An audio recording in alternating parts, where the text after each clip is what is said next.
want to talk about arrogancy and pride. That's one of those things that I believe we all, it's life and we encounter it. We experience it hands on. At some point, most of us, I believe, have displayed the attributes of one who has pride, one who's arrogant for various reasons. But we have to start looking at, where is this sort of attitude productive? So I see a lot, and of course with the social media platforms, you see a lot of that imitated, and oftentimes it's very apparent that these individuals who hide behind the theory that they are confident is really underlying pride and insecurity, and it's very obvious to those who are aware, and it's not very becoming. So I've seen a lot of this lately, and it's just really kind of shaken me at the core, because it's like it's such a turn off to me. It's such it's so distasteful that we have come to a place where we have become boasters, when typically when we take on that kind of attitude and those sort of attributes, there goes our destruction before us. So differentiating between pride, arrogance, confidence, it's a fine line, but we do know our own hearts, or the lack of self-confidence, I'll add. So I'll see someone or hear someone boast of their accomplishments or attributes, and they give no glory or credit where it's due. No one can do anything alone. Even if you feel like you did it alone, God makes all things possible. So for you to come on any public platform and assert your own doings, that is going to typically be your downfall. And I've not seen a time in my life where that has not been the case, lest I humble myself before that happens, and understand where my success, where my help, and where my accomplishments are rooted in, and that is the blessings of God. So everyone may not have that same perspective, because they may not have a specific faith that they practice or believe. But at the end of the day, boasters, especially those of us who do believe, who are believers in the Christian faith, for example, it's not going to end well for us when we project ourselves and not give God the glory. And a lot of times, again, that projection is not even our own beliefs about a matter. That's us screaming in the lack of confidence, because we feel like we have to appear to men as something that we aren't or are, to gain their approval. And so doing that, you're boasting, but yet the confidence that you are presenting is not even genuine. And then on top of that, you have spoken words, and your words have went before you. And then you see the fruits of your words. And then you wonder why, oh man, now you're embarrassed. Now you wish you had never spoken those words, or worse, you didn't learn from it. So let me go on to be even more boastful.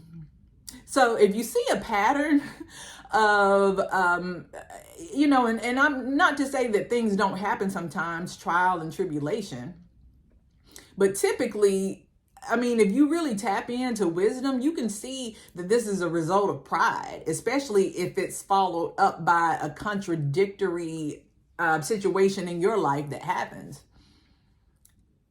We have to be careful about that, So my advice would be, in anything, it's nothing wrong with acknowledging our accomplishments and, even glorifying God in what we have done, giving a testimony. But the problem lies when we become our own, we begin to boast ourselves of our own accomplishments as if it's self derived, and we don't give God the glory. And in that way, we're not even trying to. We're trying to get the glory of man and mankind and the praise and admiration of man. When A, in most cases, they don't care. B, some people may be even jealous. And then also, a lot of times I hear people have the tone when they boast of their accomplishments, almost like they assume everyone is jealous of them and that they are hating on their success, when in fact, most people don't care. Most people are rooting for you in a lot of cases. And even if they weren't, what good does it do to present anything that God has done for you in a prideful manner in order to shake jealous people? Where's that purposed? Where's the edification? Where is your witness in that? That's not why God has brought you to where you are. It's not to shame others and to provoke and to trigger people by saying, look at me and you're hating. That's foolish. It's unproductive and it's unbecoming of anyone. And it screams, in my opinion, insecurities, because the reality is most people, or a lot of people who are observers, who are witnessing this behavior, they're a lot more successful than you. They just don't boast of it. It's not that significant to them. They realize where it comes from and they have a place for it. They can be thankful, but then they're quiet about it. It does no good to boast in that way. Now, if I'm giving a testimony about where I've come from, that's great. That's perfect. I'm honoring God. I'm giving him the glory.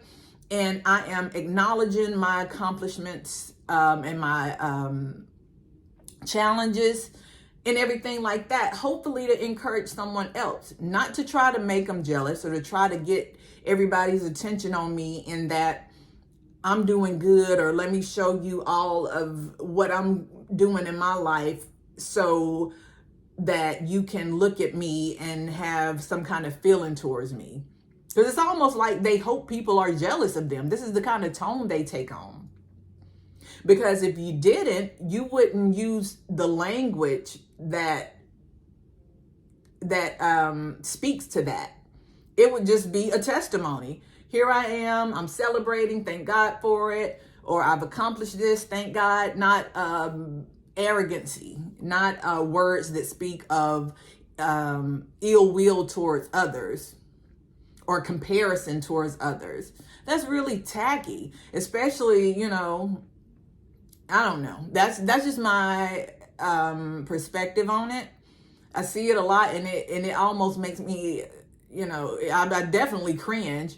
But then I have to even people who I would think have better character than that, it seems to be the trend. So they just take it on, trying to prove something to someone. Maybe it's this one person that they're trying to prove something to, but you are making a spectacle of yourself by presenting that your personal business passive aggressively and subliminally on a public platform, because you're offending people who have nothing to do with your personal life. And it's not a personal offense, it's an offense it's a righteous offense. Like, no, that should not be the way you speak, and you're better than that.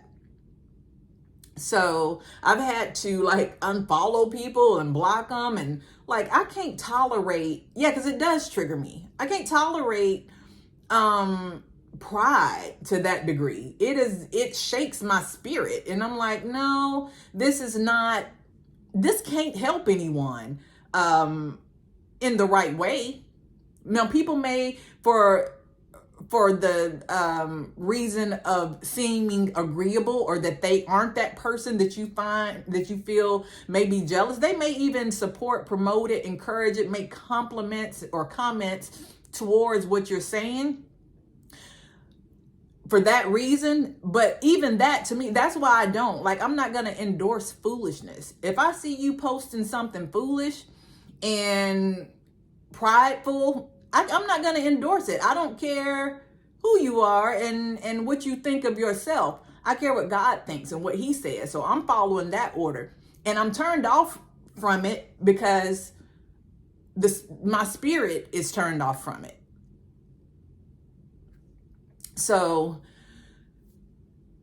the moral of the story here is we need to all stay humble. I know, again, we all get caught up in that pride of life at times, even myself. I'm no exception. I have been there and still have to manage that part of me, like, because it's easy to fall into, especially when you have accomplished something that someone said you couldn't do, or you have came from a place of low standards, or you know, a place that seemed like you were destined for a certain type of future, and then you actually beat those odds. You know, it's tempting to boast about it. But again, we're putting ourselves on the forefront of that. Boast of who got you here and the power behind your success. There's a gnat flying around and it's really annoying. I'm sorry. Yeah, boast of that, not of I, because that's pride. We know that by the fall of Lucifer. Those I's and me and I did, and then you're giving little or no credit to God for your accomplishments. There goes your destruction before you. So let's be humble. Let's be happy about our accomplishments. And we can even be proud of our accomplishment in the right way. It's the kind of pride that we are displaying is what we have to consider. Not pride, but I'm happy, I'm proud that God has gotten me here. So it's language and it's thought. And then those things will manifest in your tone and in your life, in your quality of life, in your quality of relationships, and in your quality of success going forward. So that can either make you or break you. So I encourage all of us once again to remain humble and thank God for everything that he's done for us. Have a good day.